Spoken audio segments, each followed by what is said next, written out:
La mairie continue à fonctionner. Simplement, elle fonctionne pour des choses essentielles et moins pour les démarches administratives, puisque, comme tout le monde sait, il y a eu des recommandations qui ont demandé notamment aux organismes publics, mais à l'ensemble du secteur économique, vous en parliez tout à l'heure, de faire en sorte qu'il y ait 70% de leur personnel qui ne soit plus sur leur lieu de travail et qui soit travaillerait à domicile, soit serait en congé sans solde.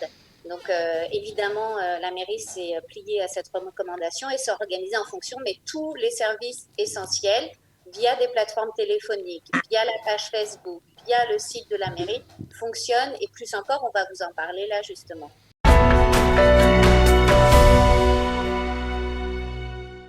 Bonjour Céline. Salut. Comment Bonjour ça va Céline. Céline? Eh bien, écoute, ça va, ça va. Je viens d'entendre que ça serait un peu avant juin, donc je vais encore mieux parce que j'avoue que bon. Le confinement, c'est difficile pour tout le monde. Donc Céline Benamou, Mais donc, voilà. vous êtes projectorite à Tel Aviv, c'est-à-dire que vous vous occupez de l'Alliance de France pour ceux qui ne vous connaissent pas encore. Et on a décidé ce matin de faire un petit point sur Tel Aviv. Alors, qu'est-ce qui se passe à Tel Aviv? Est-ce que la mairie de Tel Aviv, malgré la fermeture de ses portes, fonctionne-t-elle toujours via des plateformes en ligne? Alors, juste une question avant. Est-ce que vous voyez Stéphane aussi ou pas? On ne Non, voit pas pas encore. Stéphane. Pas encore, mais il va peut-être nous rejoindre. Il va pas Non, tarder. Alors, je suis là. Ah, il est au téléphone. ok, il est au téléphone. On n'entend pas très bien, mais on va essayer. Alors allez-y. Moi, je vois pas bien. Tout va Non, bien. non, pas très bien. Ah bah, si, on voit voilà, Stéphane il aussi, est là c'est aussi. formidable aujourd'hui la technique. Bonjour Stéphane. Vous me voyez là? Voilà, Ouais, on on te vous voit voit. Stéphane, c'est super. Alors oui, pour répondre à ta question, Cathy, oui, oui, évidemment, la mairie continue à fonctionner. Simplement, elle fonctionne pour des choses essentielles et moins pour les démarches administratives, puisque, comme tout le monde sait, il y a eu des recommandations qui ont demandé notamment aux organismes publics, mais à l'ensemble du secteur économique, vous en parliez tout à l'heure, de faire en sorte qu'il y ait 70% de leur personnel qui ne soit plus sur leur lieu de travail et qui soit travaillerait à domicile, soit serait en congé sans solde. Donc, évidemment, la mairie s'est pliée à cette recommandation et s'est organisée en fonction, mais tous les services essentiels, via des plateformes téléphoniques, via la page Facebook, via le site de la mairie, fonctionnent. Et plus encore, on va vous en parler là, justement. Alors Stéphane, est-ce que vous continuez à être en contact avec les Olympiques de France qui sont à Tel Aviv? Alors bien sûr, même si nous sommes évidemment en congé, je dirais forcé entre guillemets, nous restons en contact avec eux via notre page Facebook, via différents messages que nous continuons à leur fournir avec directement toutes les recommandations qui émanent essentiellement du gouvernement et du ministère de la Santé plus principalement. Et comme l'a dit d'ailleurs le maire de Tel Aviv, hein, nous restons au service de la population de Tel Aviv quoi qu'il arrive. C'est-à-dire que nous sommes toujours en phase avec eux, nous sommes toujours prêts à répondre à toutes leurs questions. Et c'est vrai que même si nous sommes, entre guillemets, en vacances forcées, nous continuons à recevoir des coups de téléphone et à y répondre avec beaucoup d'attention et beaucoup de plaisir, même si souvent, actuellement, nous avons des questions qui ne sont pas toujours faciles. Quelles sont les questions qui reviennent le plus, Stéphane? Du stress. Comment? Quelles sont les questions qui reviennent le plus? Ce sont souvent comment je vais faire mes courses, où je vais pouvoir aller les faire, comment je vais payer mon arnouna, comment je vais payer mes factures, des petites questions qui sont tellement simples au jour le jour et qui deviennent compliquées au moment où tout le monde doit être confiné chez soi. Confiné et surtout sans travail. Comment? Ouais. Confiné sans travail. Ouais. Alors, il y en a qui sont confinés, qui continuent à travailler, il y en a qui continuent aussi à travailler et il y en a certains aussi qui ont perdu leur travail. Et là aussi, nous avons aidé un certain nombre de gens à remplir leur formulaire pour le Bitoire Plomi, pour qu'ils puissent toucher ce qu'on appelle en France le chômage technique. Alors, on parle de cette période comme une période hyper stressante. Je crois que vous avez mis en place un accès à des psychologues par téléphone. Céline? Ouais, exactement. Alors, effectivement, c'est une période angoissante pour tout le monde, ça, on est complètement d'accord. Et du coup, la mairie de Tel Aviv a mis en place donc un service dédié aux personnes âgées, Stéphane va en reparler, mais également des services psychologiques parce que ça peut être compliqué pour les enfants, ça peut être compliqué pour pour soi, puis ça peut être compliqué pour le couple, pour la vie de famille. Donc voilà, il ne faut pas avoir honte, c'est normal. Et du coup, sur le site de la mairie, sur la page Facebook de la ville, il y a des petites vidéos pour donner des conseils comme ça, comment on fait pour gérer sa famille, ses enfants, son couple. Et on peut évidemment appeler l'étoile 9106. C'est le numéro de la mairie de Tel Aviv en ce moment. Étoile 9106 via un téléphone portable ou 106 via un téléphone fixe. Et là, on peut dire, voilà, j'ai besoin d'une assistance psychologique ou j'ai juste besoin de parler à quelqu'un pour... Également pour les personnes âgées. Oui. Également pour les personnes... Ça marche aussi pour les personnes âgées ? Oui, également pour les personnes âgées, c'est-à-dire que c'est une ligne où vous aurez un interlocuteur. D'ailleurs, il faut savoir que la ville de Tel Aviv a pris aussi dans ce moquette, dans ce centre d'appel, des gens qui parlent toutes les langues.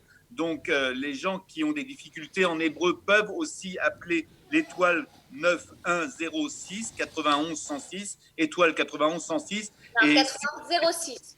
91 06, 91 06. Étoile 9106 ou alors le 106, ok. Voilà. Il y a aussi une application qui a été faite pour les téléphones portables qui s'appelle Plus 106. Les gens peuvent monter cette application sur leur téléphone et ils auront aussi toutes les informations. Mais concernant les personnes âgées qui ont une plus grande fragilité en cette période de stress, ils peuvent évidemment aussi appeler à tout moment, 24 heures sur 24. Étoile 9106, là ils auraient un correspondant qui pourra leur répondre et il y aura aussi des gens qui pourront venir les aider. Il faut savoir que la ville de Tel Aviv a aussi développé toute cette patrouille de police municipale pour évidemment éviter tout acte de vandalisme, mais aussi pour aider la population.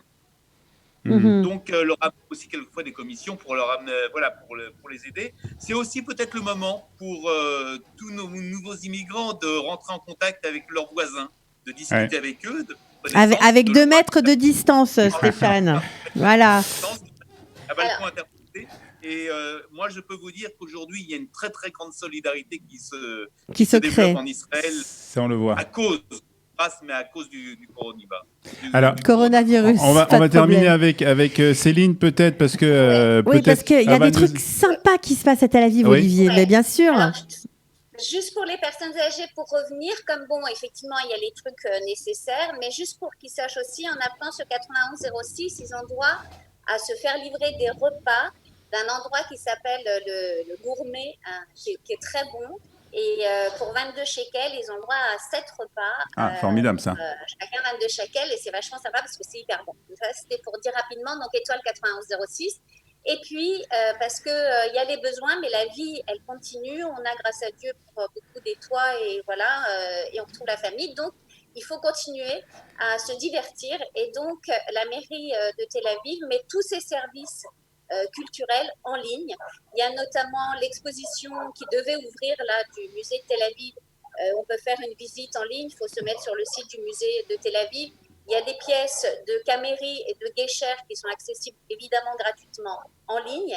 Et c'est toujours une ville qui fait beaucoup appel à l'interaction avec ses résidents. Et donc, comme il y a beaucoup d'artistes à Tel Aviv, de chanteurs, de musiciens, la ville a lancé un appel. 2 appels en fait. Un pour les cinéphiles, les cinéastes en herbe qui veulent filmer leur isolement et puis voilà un concours avec 5000 shekels à gagner. C'est sur la page Facebook de la Cinémathèque pour tous ceux qui ont envie de faire une petite vidéo. Sympa comme tout. Ouais. Et puis pour continuer à se divertir, il y a tous les chanteurs, musiciens qui ont envie de partager leur art pendant un petit moment et d'en faire profiter les autres. Là aussi, sur la page Facebook de la mairie, ils prennent contact avec la mairie, ils disent où ils habitent. Et puis, la mairie organise un petit concert comme ça, improvisé pour les voisins, à regarder, évidemment, depuis son balcon. Donc, ça veut dire que c'est un concert sur les toits, c'est ça, de Tel Aviv ? Alors, sur les toits ou sur le balcon des artistes. Et puis, chacun en profite. Ça veut dire en fait c'est dans le quartier quoi. Par exemple quelqu'un qui habite à Dizengoff, à tel endroit, on prévient les voisins. Mais comment vous faites ? C'est la mairie qui prévient les voisins ? c'est la mairie qui envoie soit par SMS, soit par mail, ça dépend ce qu'on l'a autorisé à faire, en disant voilà, tout à l'heure à 3h. Vous avez Shlomo Artzi qui va jouer sur son balcon, c'est ça? Ouais. Excusez-moi. Voilà. En tout cas, la ville qui ne dort jamais continue d'être éveillée pendant donc cette crise du corona. Et il y a aussi un truc très sympa, le yoga sur le toit qui fait toujours, continue les mardis. Et là aussi, c'est par Zoom justement. Il faut régulièrement aller sur la page Facebook de la ville. Et l'avantage, c'est qu'on s'habitue aussi un petit peu à lire en hébreu. Donc, voilà. C'est pas mal. Très bien. Non, mais merci beaucoup, ce qui est Céline surtout et Stéphane. très sympa, bien sûr, c'est que même si on n'habite pas Tel Aviv, puisque c'est en Zoom, on peut y aller aussi. Et ben voilà. Mais on promet de venir. Netanya ou Haïfa, on peut y aller. La seule chose que je voudrais vous dire tous, avant qu'on se quitte, n'oublions pas, nous sommes un petit peuple. Et on doit être tous unis dans ce moment difficile. On dit souvent Shevet Achim Gam Yachad. C'est vrai. Nous sommes tous frères et tous ensemble. Très bien, merci beaucoup sur ces paroles. On va se quitter. En tout cas, ce qu'on a envie de vous dire, c'est que dès que cette crise se termine, on vient vous voir à Tel Aviv. Donc préparez-vous. Venez. On sera sur la plage. Et surtout, restez chez vous. Pour l'instant, la plage, c'est en Zoom uniquement. C'est pour ça. Voilà. Merci beaucoup, Céline et Stéphane. Bye, à bientôt. Retrouvez du dimanche au vendredi notre live quotidien spécial coronavirus. 3 heures de direct ininterrompu de 8h à 11h. Pour tout savoir sur l'actualité du virus en Israël, mené par Daniel Haïk, Olivier Granillic et Cathy Choukroun. Le live Studio Qualitas, c'est tous les jours en direct, puis en replay sur Facebook, YouTube ou sur notre application et sur le site studioqualita.com.